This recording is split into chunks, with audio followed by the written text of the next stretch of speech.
ATEO যে 2025 সালে যে প্রশ্নটা হয়েছিল এখান থেকে যে গণিত অংশটা আছে সেই গণিত অংশটা নিয়ে আজকে আলোচনা করব।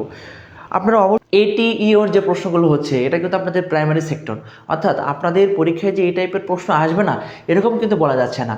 এই জন্য আপনাদের সব বিষয় নিয়েই ধারণা রাখতে হবে, প্রত্যেকটা বিষয়েই ধারণা রাখতে হবে যে কোন প্রশ্নগুলো কি টাইপের হচ্ছে।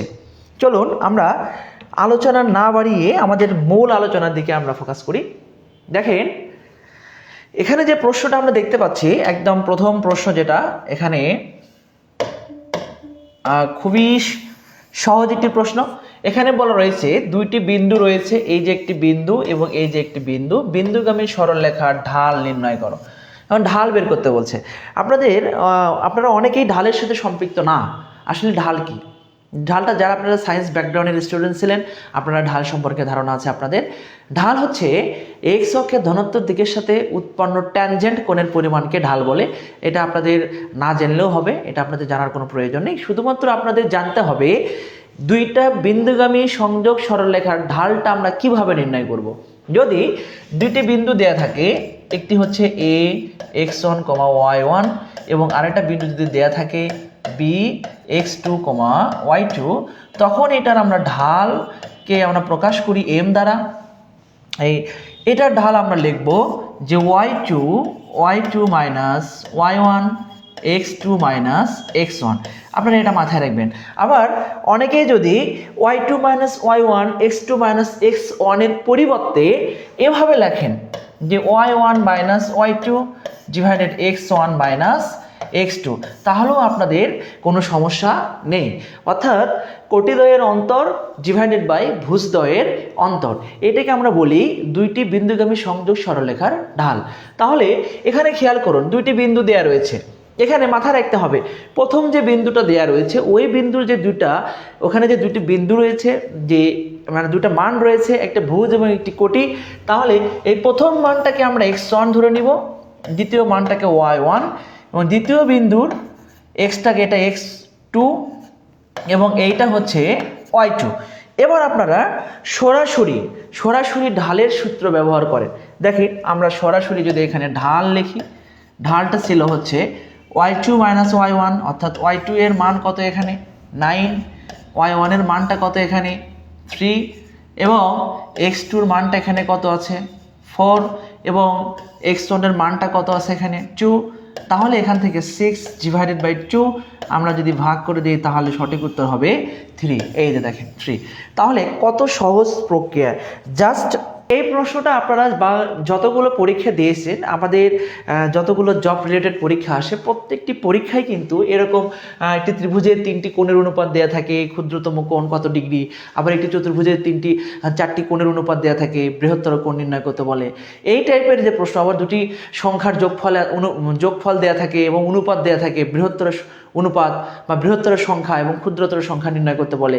এই ক্ষেত্রে যে জিনিসটা আপনাদের মনে রাখতে হবে, যখনই এই ক্যাটাগরির কোনো প্রশ্ন আসবে, এই ক্যাটাগরির যে কোনো প্রশ্ন যদি আপনারা পেয়ে যান যে অনুপাত এবং তাদের সমষ্টি এবং এই অনুপাতগুলোর যোগফল দেয়া থাকে, যেমন ধরেন এখানে দেয়া আছে একটি ত্রিভুজের 3টি কোণের অনুপাত দেয়া রয়েছে, অর্থাৎ 3টি কোণের অনুপাত দেয়া রয়েছে, এটা ত্রিভুজের 3টি কোণের অনুপাত দেয়া রয়েছে।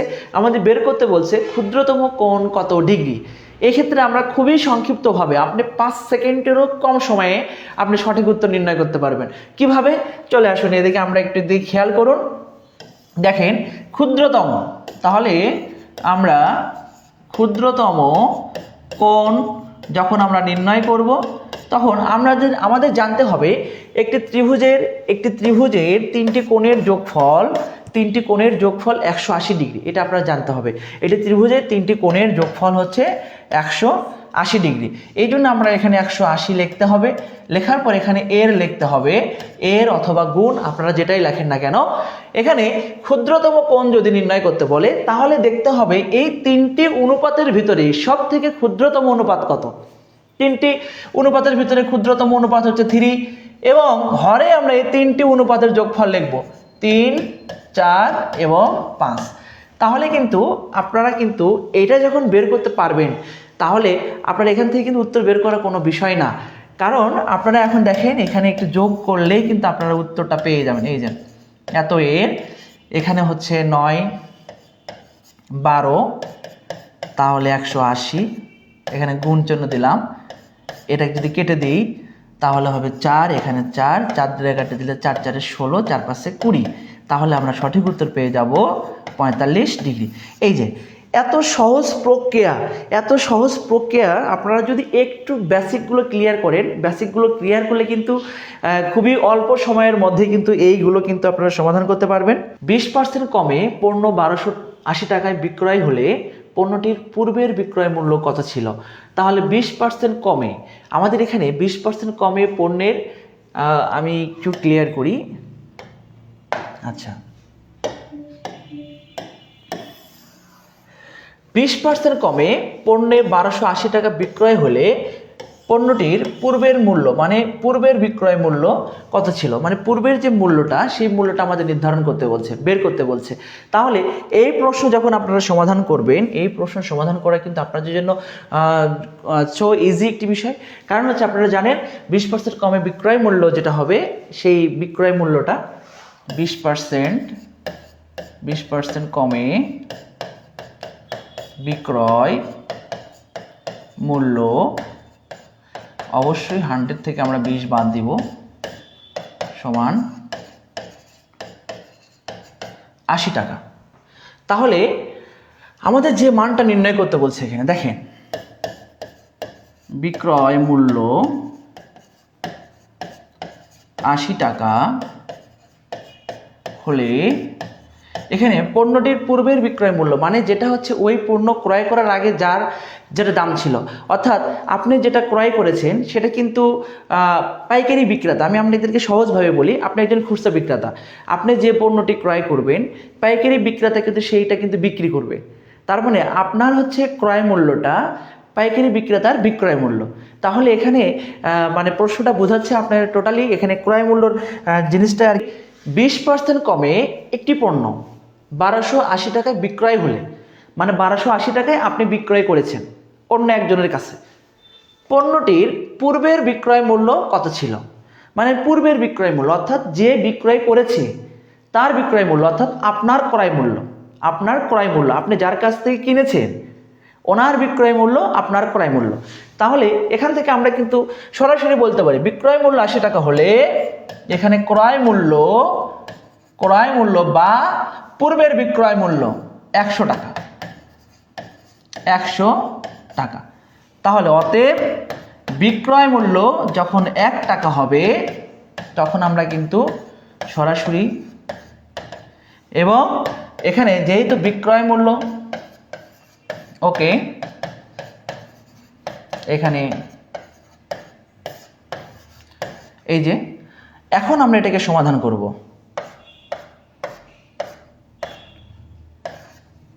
আমরা 1600 টাকা। তাহলে এই যে প্রশ্নটা, এটা কিন্তু সো ইজি একটি প্রশ্ন। এই প্রশ্নটা কিন্তু আপনারা খুব শর্টকাট দেখানোর চেষ্টা করি। এটাকে আমরা যদি শর্ট ট্রিক্সের মাধ্যমে যদি সমাধান করি, একটু খেয়াল করুন, এখানে আমাদের বের করতে বলছে এক্স্যাক্টলি ক্রয় মূল্যটা আমাদের বের করতে বলছে।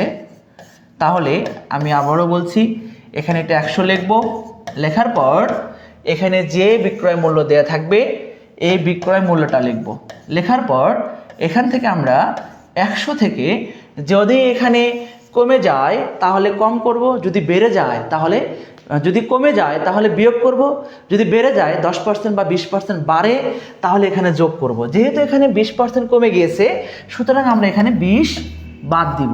এই যে, তাহলে এখান থেকে আমরা সঠিক উত্তরটা কিন্তু খুব স্বল্প সময়ে কিন্তু আমরা এখান থেকে নির্ণয় করতে পারবো। এই যে তাহলে এই অঙ্কটা কিন্তু আমরা খুব সহজেই কিন্তু অল্প সময়ের ভিতরে সংক্ষেপে এই টাইপের সংক্ষেপে সমাধান করতে পারবো। আমি আবারও বলছি 20% কমে পণ্য 1200 টাকা বিক্রয় করা হলে পণ্যটির পূর্বের বিক্রয় মূল্য কত ছিল, অর্থাৎ পূর্বের বিক্রয় মূল্য অর্থাৎ আপনি যেটা ক্রয় করেছেন এটা হচ্ছে অন্যজনের বিক্রয় মূল্য। এই প্রশ্নটা একটু বোঝার সমস্যা, আপনারা যদি বুঝতে পারেন তাহলে কিন্তু এটা সঠিকভাবে সমাধান করতে পারবেন। প্রশ্ন। আমি আপনাদেরকে আবারও বলছি, আপনারা মানে উচ্চতর গণিতের কিছু মেইন যে টপিকগুলো, যেগুলো না করলেই নয়, এই টাইপের কিছু প্রশ্নর কিছু বেসিক কিন্তু আপনাদের জানতে হবে। আপনারা বিসিএস থেকে শুরু করে প্রত্যেকটি পরীক্ষায় দেখতে পাচ্ছেন ইতিমধ্যেই যে উচ্চতর গণিতের কিছু কিছু প্রশ্ন কিন্তু এখানে মানে বারবার আসছে, মানে বারবার মানে রিপ্লে হচ্ছে, মানে রিপিট হচ্ছে এই প্রশ্নগুলো। এই জন্য আপনাদের এই অন্তত মেইন বেসিকগুলো জানতে হবে। এই বেসিকগুলো আপনাদের জেনে রাখা খুবই জরুরি। দেখেন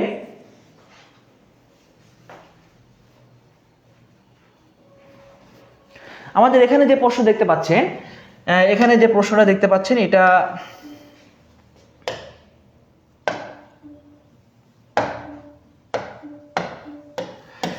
একটু খেয়াল করুন। দেখেন এখানে বলা আছে এই দুইটি বিন্দুর মানে বিন্দু দুইটির দূরত্ব কত, অর্থাৎ একটি বিন্দু থেকে আরেকটি বিন্দুর যে দূরত্বটা, এই দুইটা বিন্দুর দূরত্ব নির্ণয় করতে বলছে। আপনাদের এখানে যেটা না জানলেই না, আপনাদের এই দূরত্ব নির্ণয় করার জন্য প্রমাণ মুখস্থ করার কোনো প্রয়োজন নেই। আপনাদের শুধু জানতে হবে যদি দুইটি বিন্দু থাকে, যদি দুইটি বিন্দু থাকে, বিন্দুগুলো যেমন আমি যদি ধরে নিই এখানে একটি বিন্দু x1, y1 এবং আরেকটা বিন্দু হচ্ছে x2, y2, তখন এই দুটি বিন্দুর মধ্যবর্তী দূরত্বকে আমরা ab দ্বারা প্রকাশ করি। ab দ্বারা প্রকাশ করি। ab সমান আমরা লিখব যে x1 minus x2 whole square plus y1 minus y2 whole square. Just এতটুকু জানলেই আপনার হবে। আমরা যে কোনো দুটি বিন্দু দেওয়া থাকলে বিন্দু দ্বয়ের মধ্যবর্তী দূরত্ব নির্ণয় করব x বর্গমূল x1 minus x2 whole square plus y1 minus y2 whole square. এখন প্রথম যে বিন্দু থাকবে এই বিন্দুকে আমরা x1 এবং y1 মানে ভেবে নিব আর কি, ধরে নিব। দ্বিতীয় বিন্দু x2 এবং y2 ধরে নিব। তারপর আমরা এখান থেকে দুটি বিন্দুর মধ্যবর্তী দূরত্ব নির্ণয়ের সূত্র দিয়ে নির্ণয় করব। x1 3 মাইনাস x2 5, তারপর y1 2, y2 এখানে 4। তারপর এখান থেকে আমরা এখানে 5 থেকে 3 বাদ দিলে হবে 2, বর্গ করলে হবে 4, এখানে হবে 2, বর্গ করলে হবে 4। আমরা কিন্তু এখান থেকে বর্গমূল 8 লিখলাম। যেহেতু অপশনে কোনো বর্গমূল 8 নেই, যেহেতু অপশনে কোনো বর্গমূল 8 নেই, সুতরাং এই বর্গমূল 8কে আমাদের ভেঙে দিতে হবে। আমরা এখন এই বর্গমূল 8কে ভেঙে দেব। কিভাবে ভেঙে দেব?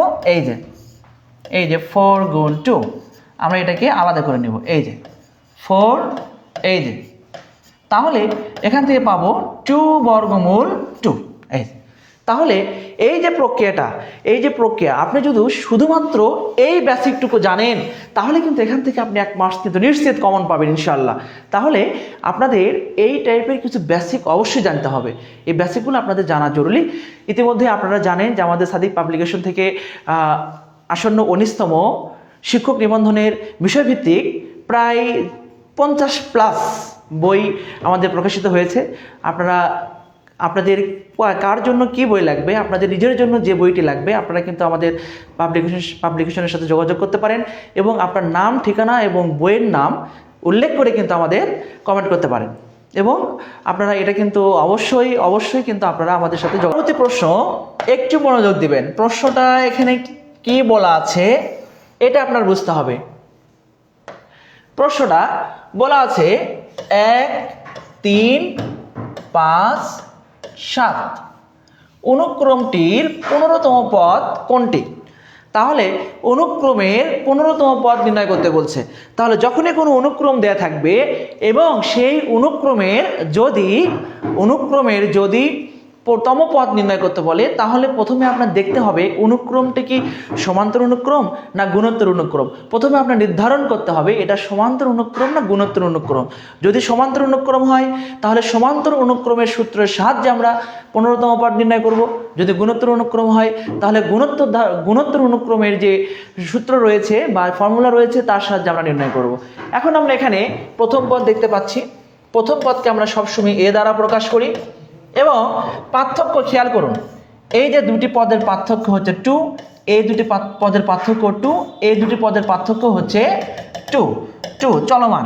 পার্থক্য কিভাবে নির্ণয় করা হয়? পার্থক্যকে আমরা ডিস্টেন্স, দূরত্ব মানে ডি দ্বারা প্রকাশ করি।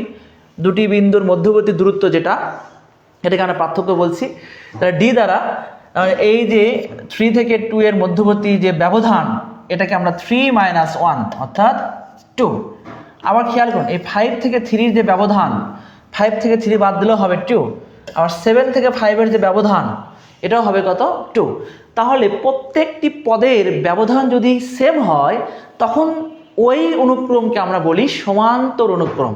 খেয়াল করুন, সমান্তর মানে হচ্ছে সমান অন্তর। সমান অন্তর, প্রত্যেকটি পদের ব্যবধান যদি সেম হয় বা সমান অন্তর হয়, তখন তাকে আমরা বলি সমান্তর অনুক্রম। তাহলে সমান্তর অনুক্রমের n-তম পথ নির্ণয়ের যে সূত্রটা রয়েছে বা ফর্মুলা রয়েছে, n-তম পথ, এটা হচ্ছে a plus n-1 into D. আমাদের নির্ণয় করতে বলছে 15তম পদ। তাহলে 15তম পদ যদি আমরা নির্ণয় করি, তাহলে এখানে a প্লাস 15 - 1 ইন্টু ডি। তাহলে a এর মানটা রয়েছে 1, এখানে হবে 14, ডি এর মান রয়েছে 2। এই যে, তাহলে আমরা কিন্তু দেখেন কত সহজে, এত অল্প সময়ের ভিতরে কিন্তু আপনারা একটি ধারার সমাধান করতে পারছেন। আজকের আপনাদের লাইভটি অনেক স্পেশাল, কারণ আমি আপনাদের বলেছি এটা হচ্ছে প্রাথমিক সহকারী শিক্ষক নিয়োগের। আপনারা জানেন যে বাংলাদেশ সরকারি কর্ম কমিশন উপজেলা সহকারী শিক্ষা অফিসার, যেটাকে আমরা বলি ATEO, যেটাকে আমরা বলি, এটা কিন্তু আপনাদের প্রাথমিক সহকারী শিক্ষক নিয়োগ, যেটা মানে সহকারী শিক্ষক থেকে কিন্তু আপনাদের ATEO-তে পরীক্ষা দিয়ে প্রমোশন নিতে হয়। এই যে বিষয়টা দেখেন আপনাদের জন্য খুবই গুরুত্বপূর্ণ, কারণ আপনারা সামনে প্রাথমিকের হেড টিচারের পরীক্ষা দিবেন, প্রাথমিক সহকারী শিক্ষক নিয়োগ পরীক্ষা দিবেন, শিক্ষক নিবন্ধন পরীক্ষা দিবেন, BCS পরীক্ষা দিবেন, অনেক বড় বড় সার্কুলার রয়েছে, NSI এর পরীক্ষা রয়েছে। এই জায়গাগুলোতে এই টাইপের প্রশ্নগুলো খুবই গুরুত্বপূর্ণ। এই জন্য এগুলো আমি একটু সমাধান করানোর চেষ্টা করছি।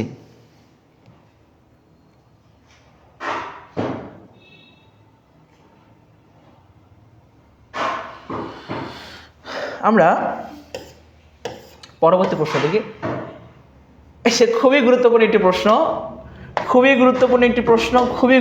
প্রশ্ন। আরো একবার আমি বলছি, দেখেন, লগের একটি বেসিক জানলে আপনি অসংখ্য অঙ্কের সমাধান করতে পারবেন। শুধুমাত্র আপনি একটি বেসিক জানবেন, আর বাদ বাকি অসংখ্য অঙ্ক, মানে এটার কোনো হিসাব নেই। এই বেসিক দিয়ে কত অঙ্ক আপনি সমাধান করতে পারবেন, জাস্ট এই বেসিকটুকু দেখেন। a to the power x equal to c। তাহলে এখান থেকে আমরা লিখি হচ্ছে লগারিদমকে যখন বেস হিসেবে থাকবে, বেস এবং মান লগারিদম হিসেবে থাকবে, এইটাকে যখন আমরা সূচকীয় আকারে কনভার্ট করব, সূচকীয় আকারে জাস্ট আমরা এখানে যে মানটা থাকবে এই মানটা x এর পজিশনে নিয়ে আসব এবং এই এক্সটাকে এই মানের পজিশনে নিয়ে আসবো। এটাই হচ্ছে লগারিদমের ডেফিনেশন। এই প্রক্রিয়াটাই হচ্ছে আপনার লগারিদমের ডেফিনেশন। এই লগারিদমের ডেফিনেশন যদি আপনি জানেন, তাহলে অসংখ্য অঙ্কের সমাধান কিন্তু আপনি এক নিমিষেই করতে পারবেন। জাস্ট এখানে এই মানটাকে আমরা এই যে ধ্রুবপদ এখানে নিয়ে আসব এবং এই মানটাকে আমরা এক্স এর পজিশনে নিয়ে আসবো, আর লগটা এখান থেকে বাদ হয়ে যাবে, অর্থাৎ লগারিদমের এই মানটা সূচকীয় আকারে কনভার্ট হয়ে যাবে। এই বেসিকটা যদি আপনি জানেন, লগারিদমের ডেফিনেশনটা জানেন, তাহলে এখান থেকে সকল অঙ্ক আপনি সমাধান করতে পারবেন। দেখেন এখানে দেয়া রয়েছে log 10x - 2। তাহলে এখান থেকে আমরা কি লিখব? 10x এর পজিশনে আসবে -2, এখানে আসবে x। তাহলে এখান থেকে আমরা লিখতে পারি 1/10 স্কয়ার। কেন লিখলাম? কারণ আমরা প্রত্যেকেই জানি a to the power -n সমান 1/a to the power n, এটা। তাহলে আমরা এখান থেকে 1/100 ইজ ইকুয়াল টু কত? x। আমাদের বের করতে বলছে x এর মান, যেহেতু 1/100 এখানে কোনো অপশনে নেই, এই জন্য আমাদের x এর মান যখন আমরা নির্ণয় করব, এই 100 দ্বারা এই 1কে আমাদের ভাগ করতে হবে। এখন 100 দ্বারা 1কে আমরা কিভাবে ভাগ করব? 1-এর ভিতরে 100 দ্বারা বিভাজ্য নয়। যখনই কোনো মানকে কোনো মান দ্বারা ভাগ করা যাবে না বা বিভাজ্য হবে না, তখনই একটা দশমিক আসবে। এই যে দশমিক যখনই আসবে, তখনই এখানে শুধু একটি শূন্য আসবে। কয়টি শূন্য? একটি শূন্য আসবে। খেয়াল করুন, 10-এর ভিতরে কিন্তু 100 যায় না। 10কেও কিন্তু 100 দ্বারা ভাগ করা যায় না। তাহলে কি করতে হবে, এখানে আরও একটি শূন্যর প্রয়োজন। যখনই এখানে একটি শূন্যর মানে পরে আরও একটি শূন্য ব্যবহার করব, তখন আমরা এখানে আরও একটি শূন্য বসাবো, অর্থাৎ ভাগফলেও একটি শূন্য আমরা যুক্ত করব। এখন দেখেন এখানে 100 হয়ে গেছে, কতবার যায়, একবার, এই যে। তাহলে সঠিক উত্তর হবে 0.01। এই যে সামনে এটা 0 দিয়ে দেন, এই যে 0.01। এই যে প্রক্রিয়াটা কত সহজে দেখেন, আমি এটা আপনাদেরকে বোঝাতে পারলাম। আপনি যদি এই একটি ডেফিনেশন জানেন, তাহলে কিন্তু আপনি এখান থেকে অসংখ্য অঙ্ক, এক গাদা অঙ্ক সমাধান করতে পারবেন, জাস্ট এই ডেফিনেশনটা যদি আপনি জানেন। পরবর্তী প্রশ্ন একটু কথা বলি। পরবর্তী প্রশ্ন দেখেন, এই প্রশ্নে একটু কথা বলি, গসাগু নির্ণয়। আমি গসাগু এবং লসাগুর বিষয়ে আপনাদেরকে অসংখ্যবার বলেছি যে গসাগু এবং লসাগু আমাদের কতটা গুরুত্বপূর্ণ। প্রত্যেকটি জায়গায় গসাগু অথবা লসাগু থেকে একটি অথবা দুইটি প্রশ্ন কিন্তু থাকে, এটা কিন্তু আপনার মানতে হবে। এবং আপনারা যতগুলো প্রশ্ন সমাধান করেছেন, প্রত্যেকটি প্রশ্নে লসাগু এবং গসাগু সম্পর্কে অঙ্ক দেখেছেন। দেখেন এখানে একটি রাশি, দুইটি রাশি, তিনটি রাশি দেয়া রয়েছে। এই তিনটি রাশির আমাদের গসাগু নির্ণয় করতে হবে। আমরা যদি এখানে লিখি প্রথম রাশি x³ - 2x²।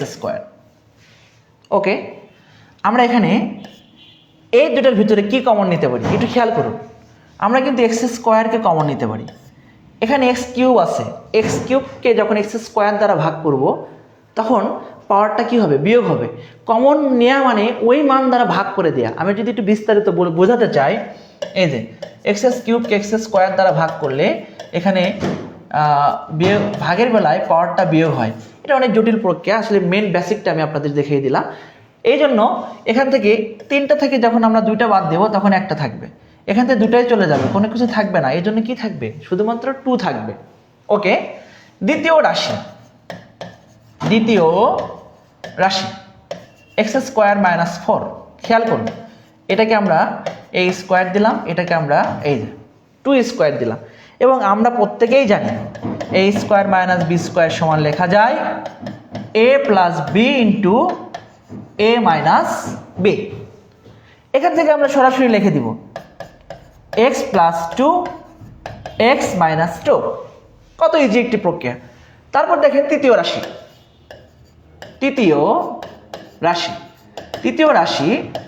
xy - 2y। এখানে দেখেন y রয়েছে, এখানেও একটা y রয়েছে, আমরা yটা কমন নিব, তাহলে কি থাকবে এখানে x, y কমন নিলে এখানে কি থাকবে, 2। ওকে, এবার আমাদের বের করতে বলছে, গসাগু নির্ণয় করতে বলছে। গসাগু আমরা যদি সহজে বলি, একাধিক রাশি থাকলে একাধিক রাশির ভিতরে যে উৎপাদকটি সবার মাঝে বিদ্যমান, ওই উৎপাদকটাকে আমরা বলবো হচ্ছে গসাগু। আমি আবারও বলি, একাধিক রাশি থাকলে প্রত্যেকটি রাশির মধ্যে যে উৎপাদকটি বিদ্যমান, ওই উৎপাদককে আমরা বলবো গসাগু। খেয়াল করুন, এখানে x - 2 রয়েছে, এখানে x - 2 রয়েছে, এখানে x - 2 রয়েছে। তাহলে আমরা অবশ্যই বলতে পারি গসাগু সমান হচ্ছে x - 2। এই x - 2। তাহলে এই প্রক্রিয়াটা খুবই ইজি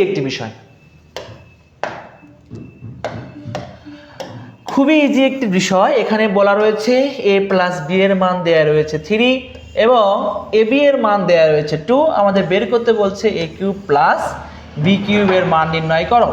তাহলে a³ + b³ এর মান নির্ণয় করতে বলছে। আমরা জানি a³ + b³ সমান একটা অনুসিদ্ধান্তের সূত্র রয়েছে, কি, a + b whole cube, a + b whole cube minus কত, 3ab × a + b।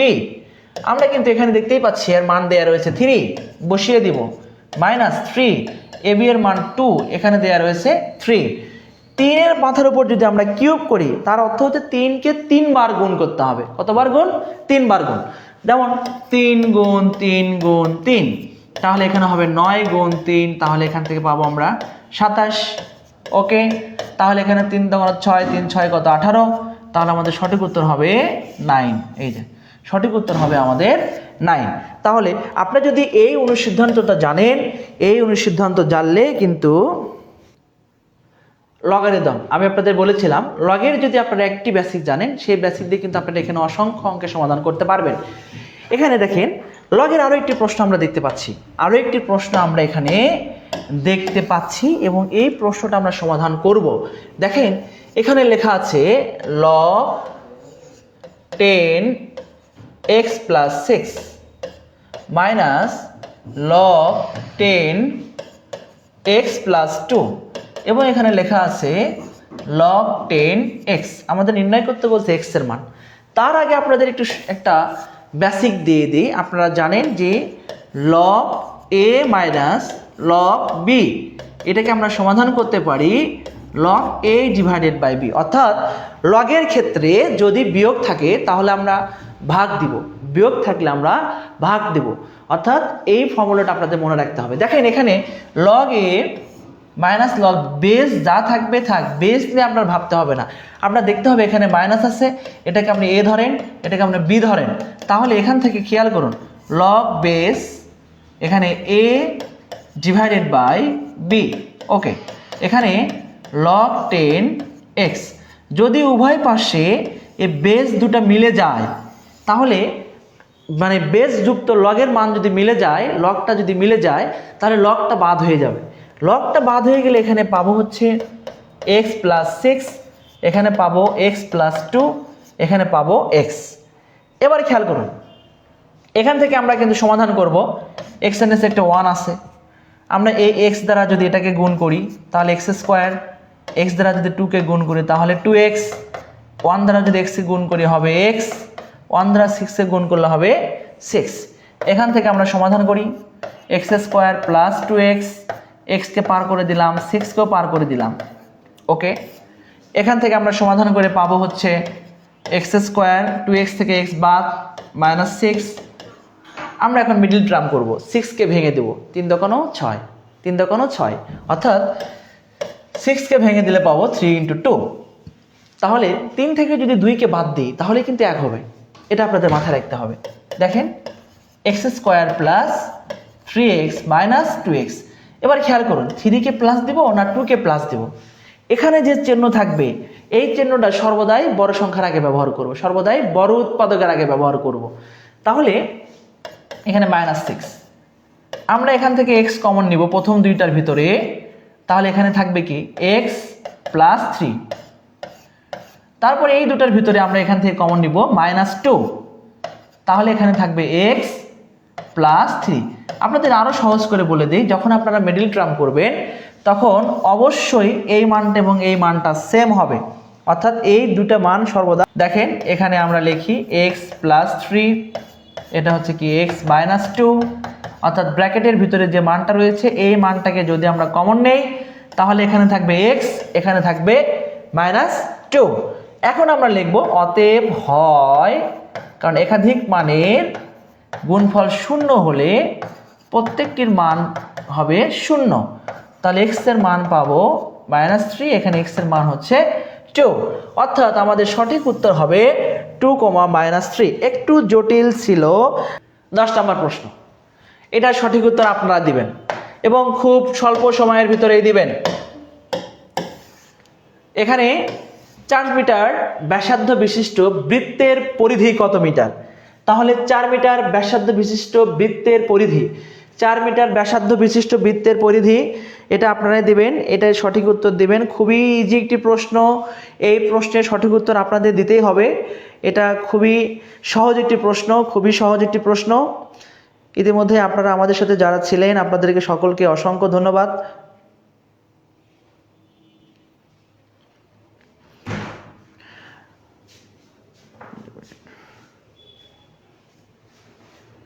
শ্রদ্ধেয় আনোয়ার স্যারকে অসংখ্য ধন্যবাদ ক্লাসটি নেওয়ার জন্য, এবং স্যার যে কষ্ট করে গণিতের সহকারী শিক্ষক এমসিকিউ বইটি রেডি করেছে, এটা কিন্তু বাংলাদেশের একটা হিস্ট্রি মেকিং ব্যাপার। প্রথম বাংলাদেশে এই প্রথম আনোয়ার স্যার এমসিকিউ পদ্ধতিতে যে পরীক্ষা হবে 19তম, সেটার আলোকেই একটি বই তৈরি করে ফেলেছে। আর আমাদের পেইড কোর্সে নিয়মিত স্যার ক্লাস নিচ্ছেন এবং 13 জন প্লাস সরকারি চাকরিজীবী এখন আছেন, ওনারাও ক্লাস নিচ্ছেন। এবং আমার যে বিষয়ভিত্তিক যে বিষয়টা স্যার, আমাদের বিষয়ভিত্তিক যে আমার গণিতের যে বিষয়ভিত্তিক যে কোর্সটা, এটা কিন্তু অলরেডি আমাদের ব্যাচ 2 এ ভর্তি চলছে। হ্যাঁ, আর এই বইটির বিষয়ে অবশ্য আপনারা জেনে গেছেন। তো এই বইটির একটা কথাই বলবো, এই বইয়ের থেকে ভালো বই বাংলাদেশে থাকলে 2 লক্ষ টাকা পুরস্কার। জাস্ট প্রমাণ করেন, এটা থেকে অবশ্যই। ভালো বই হইতেই পারে না আপাতত। বাজারের সর্বশ্রেষ্ঠ বই, এটা আপনার মানতে হবে। সব আছে, হ্যাঁ। বিসিএস এর বিগত সালের প্রশ্ন, প্রাইমারি বিগত সালের প্রশ্ন, নিবন্ধনের বিগত সালের প্রশ্ন, সব কিছু আছে এবং কি? বিজ্ঞান, সাধারণ বিজ্ঞান অংশও দেওয়া আছে, জীববিজ্ঞান, পদার্থবিজ্ঞান, রসায়ন বিজ্ঞান এবং আইসিটি।